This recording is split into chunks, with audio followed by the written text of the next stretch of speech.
La gráfica lo dice todo, eso no fue, el voto fue tirado a la basura. Y quiero referirme a algunos temas que de pronto no tienen que ver con asuntos económicos, pero que caben en el contexto de este debate. Por favor, la siguiente. ¿Quiénes dijeron mentiras? Dijo el presidente Gaviria, el expresidente Gaviria, es obvio que si Colombia vota no al plebiscito, va a seguir la guerra con la FARC. Si Colombia votó no, y con generosidad los líderes del no dijeron, busquemos un nuevo acuerdo, simplemente que no lo tuvieron en cuenta. Santos afirmó, abro comillas, tenemos información amplísima de que ellos están preparados para volver a la guerra, y la guerra urbana, que es más demoledora que la guerra rural. Con esto intentaron amenazar al pueblo colombiano. Pero además, también había en las redes sociales memes mentirosos, que yo no sé cuál era su origen, como estos, donde ponían una foto de la senadora Paloma Valencia y el expresidente Uribe convocando a votar sí. Muéstrame la siguiente, por favor. Había una valla que decía vota sí y paramos esta guerra ya. Pero en paralelo el ministro del Interior, doctor Juan Fernando Cristo, en ese momento, decía que el gobierno es consciente que la paz completa en Colombia llegará con un acuerdo con el Ejército de Liberación Nacional. Es decir, este acuerdo con la FARC no era terminar la guerra, como ustedes la llaman, sencillamente porque quedaban otros actores, como el ELN. Pero esto no era publicidad engañosa para ustedes, ¿no? Esta no era publicidad engañosa. El doctor de la Calle dijo, el presidente de la República ha dicho, si el pueblo dice no, se terminó el proceso y no produjo resultados. Por eso, no se rasquen las vestiduras, ni se rompan los sesos tratando de entender por qué no sube el doctor de la Calle en las encuestas. Sencillamente no sube porque pues, el país lo conoció en el plebiscito. Aquí hay otras frases, pero no me voy a detener en ellas por cuestiones de tiempo. Me quiero detener en las del presidente Santos. Las víctimas han estado en el centro del proceso y serán sus principales beneficiarias. No se nota. Pregúntele a las víctimas. Creamos una justicia especial con un tribunal conformado por magistrados independientes de las más altas calidades. Ya ustedes saben cuáles son las calidades de esos magistrados. La mayoría con un sesgo ideológico claro, y lo voy a decir también aquí, algo que dijeron que era mentira, que nosotros habíamos dicho y que dijeron que era mentira, que la FARC y el gobierno de manera indirecta iban a escoger a esos magistrados, y así fue, y así fue.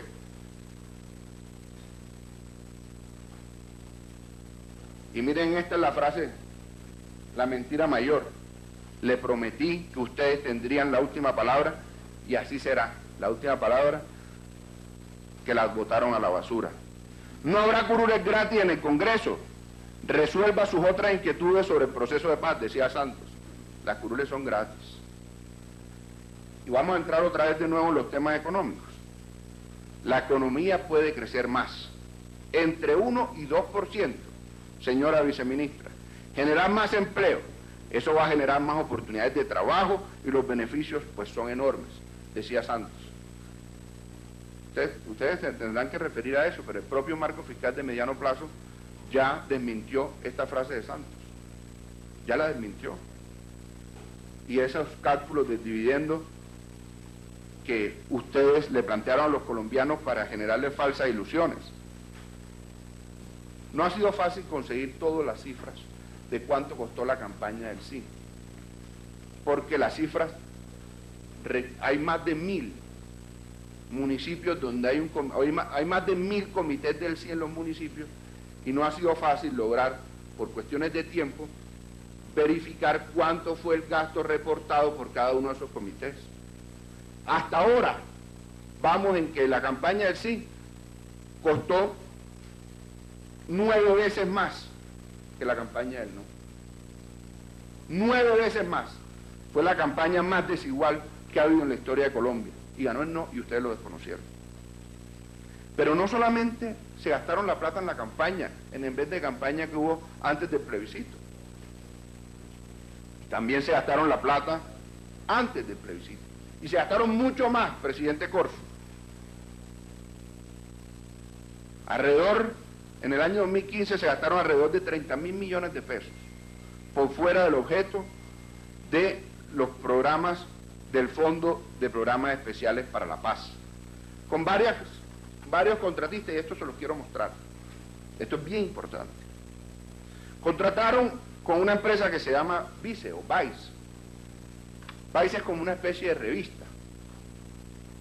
Senador Navarro, el objeto del contrato dice: creación, desarrollo y mantenimiento de un nuevo portal de contenidos alusivos a la paz y dirigido al demográfico de millennials.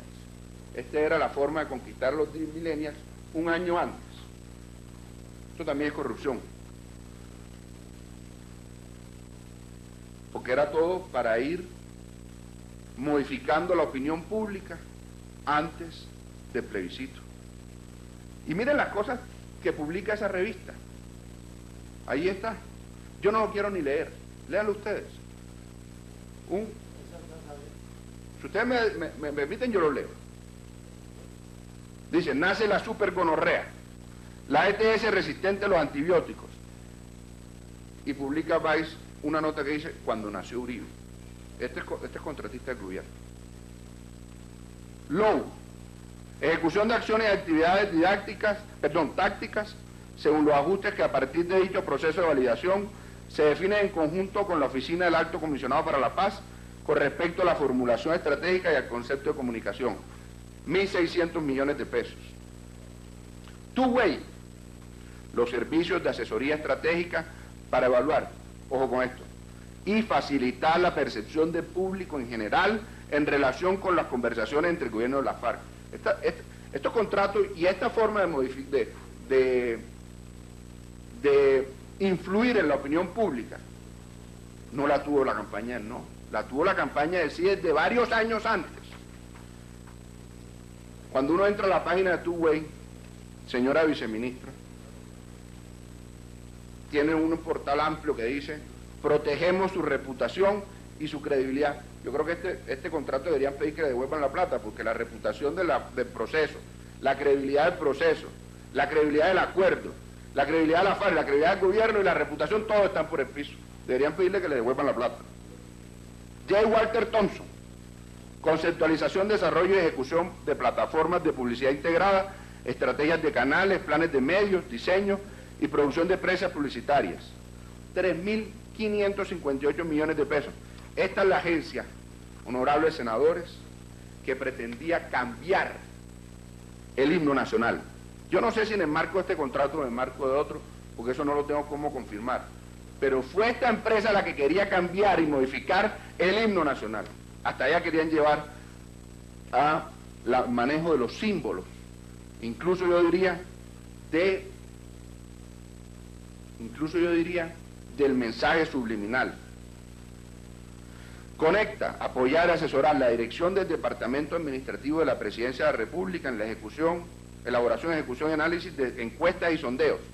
8.000 millones de pesos en encuestas y sondeos. 8.000 millones de pesos. Vayan ustedes a averiguar de quién es esa empresa. Sístole, elaboración e implementación de estrategias digitales integrales en el marco del Plan para el Logro y Sostenimiento de la Paz. Ese contrato de Sístole es de 400 millones, no se ve muy grande. Pero Sístole es la misma organizadora del show mediático que hicieron el 26 de septiembre en Cartagena, que costó 4.500 millones de pesos. Esa plata no está en las cuentas de la campaña del sí. Esa cuenta no está en cuentas claras. Por supuesto que no está. Es un acto de gobierno, pero fue un acto de campaña. No nos digamos mentiras. Y esa misma compañía recibió otros contratos con el Ministerio de Relaciones Exteriores, con el Fondo de Programas Especiales para la Paz, entre otros. ¿Sabe cuánto les dio? 25.000 millones de pesos en contratos solo en el 2015, entre 2015 y 2016. Compañía que además tiene relaciones cercanas, incluso hay quienes sostienen que el hermano de Juan Manuel Santos es socio de esa compañía. Proyecto Semana, realización de actividades de pedagogía para el posconflicto, casi 200 millones de pesos, la compañía, la editorial, dirigida por el sobrino del presidente de la República. Con la Fundación Nuevo Periodismo, Fundación Gabriel García Márquez para el Nuevo Periodismo, para ser más claros. Un programa de formación intensiva, dirigida a editores y reporteros, tanto de medios de comunicación convencionales como tradicionales o alternativos, analistas y columnistas, con el fin de proveer herramientas y conceptos que promuevan mejores prácticas periodísticas en la cobertura del proceso de negociación del Gobierno Nacional y la FARC, 400 millones. Es decir, con este contrato que se pretendía que los medios de comunicación recibieran alguna mermelada para que moderaran la forma como ellos transmitían el proceso de negociación con la FARC.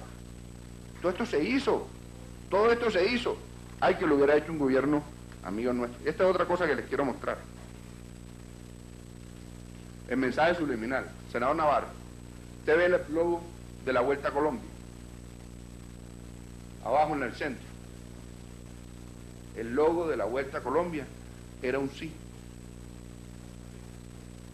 tapado, como si pareciera como si fuera un ciclista, o una bicicleta y un ciclista, pero en realidad era un sí, con un mensaje subliminal. Claro, eso por supuesto no está en las cuentas, porque la contratación de ese logo y la publicidad de ese logo se hacía bajo el rubro de la Vuelta a Colombia, pero la realidad es que ese era un mensaje subliminal para ir modificando o hacerle, o ir entrando en la cabeza de la opinión pública. Incluso, yo en este no tengo cómo demostrar una relación específica, pero ustedes lo interpretan, sobre todo se lo digo a la audiencia. Ustedes se acuerdan que entre 2014, 2015 y 2016, la Selección Colombia usó una camisa que no usaba antes. La Selección Colombia que juega hoy, siempre ha usado la amarilla, la azul y la roja. En esa época usaba la blanca. Yo no quiero hilar tan delgado. La pregunta: ¿apoya usted el acuerdo final para la terminación del conflicto y la construcción de una paz estable y duradera? Una pregunta tendenciosa. A pesar de esta trampa también, ya no es no. Dice, a la BBC le dijo Tom Brooks, profesor de Derecho y Gobierno en la Universidad de Durham, en Reino Unido: el uso del lenguaje es neutro. Entonces no es el sesgo el que gana el voto, sino la libre elección de los votantes. Así debería ser en la construcción de la pregunta. Y dice el filósofo Carlos Eduardo Álvarez, con maestría en programación neurolingüística: según la neurolingüística, el cerebro lee de atrás para adelante, y cuando comienza con un verbo, en este caso apoya, lo que está haciendo es enviar una orden directa de sugestión a la respuesta. Es decir, la pregunta sugestionaba al elector. Algo así parecido sucedió en Escocia. En Escocia, en el 2013, la Comisión Electoral negó una pregunta que decía: ¿está usted de acuerdo en que Escocia debería ser un país independiente? Porque no era imparcial. La cambiaron por esta: ¿debería Escocia ser un país independiente? Miren la diferencia. La cambiaron, aquí no. Aquí el presidente dijo que él hace lo que se le da la gana. La mermelada, vale la pena que ustedes la vean.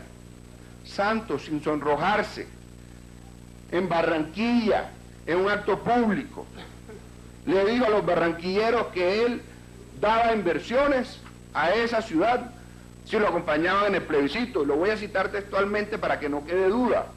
Así como en la vida personal uno expresa el amor de diferentes formas, en la vida política el amor se expresa de la novia hacia acá con votos, señalándose a sí mismo. Esto en plena época del plebiscito, 16 de septiembre, 15 días antes. Y de aquí hacia allá, con presupuesto e inversiones. Y así seguirá pechichando a Barranquilla por parte del gobierno nacional.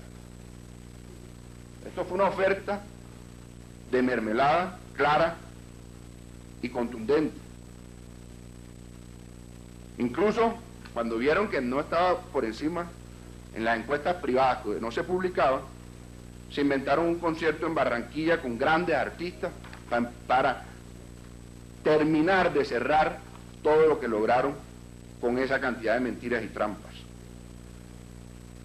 Y el Ministerio de Hacienda salieron a recorrer todos los departamentos a ofrecerle una plata que le corresponde a los departamentos, que era la plata de Fompet. Y lo hicieron en la víspera del plebiscito. Incluso un alcalde envió un mensaje diciendo que en algunos sectores del gobierno le decían que si ese municipio no ganaba el sí, se olvidara de inversiones. Es decir, eso no hay que comprobarlo. Lo hizo el presidente de la República en Barranquilla en una plaza pública. El dividendo para la paz. Voy a volver a citar a Juan Manuel Santos. Entonces, en ese sentido, si uno le quita ese freno de mano, la economía va a poder crecer alrededor del 1,5% adicional de por vida. Y el DNP publicaba unos cálculos en los cuales decía que en los próximos 3 años posteriores al acuerdo, la economía iba a crecer entre 5, 6 y 6%, con unos estudios que hicieron. Pero el marco fiscal dice lo contrario. El marco fiscal ha señalado que la economía a duras penas va a crecer un 0,3 puntos porcentuales por encima a lo esperado, pero además le va a costar a los colombianos casi un punto del PIB la implementación del acuerdo. Es decir, el dividendo de la paz es pérdida en términos económicos, es pérdida. Incluso se insinuaba en muchos sectores, en muchas discusiones, en muchos foros, y lo dijo Santos en muchos de ellos, por ahí lo tengo, que los recursos del Ministerio de Defensa iban a entrar a financiar la política social. Aun cuando el país estuviera en paz, que no lo está. Vayan a Tumaco. Es evidente que el país no está en paz. Aun cuando el país estuviera en paz, esa sería una medida contraproducente, terrible para el país. Aquí lo tengo. Porque nos pasaría lo que pasó en Centroamérica. En El Salvador, la escalada de homicidios pasó de 60 a 120 por cada 100.000 habitantes entre 2005 y 2015. La tasa de secuestros pasó de 0.1 a 0.3. En Perú pasaron de 1.8 a 2.3 secuestros por cada 100.000 habitantes y asaltos de 53 a 211 por cada 100.000 habitantes. Y en Nicaragua y Guatemala no han podido crecer por encima del promedio de América Latina. Vale la pena decirlo.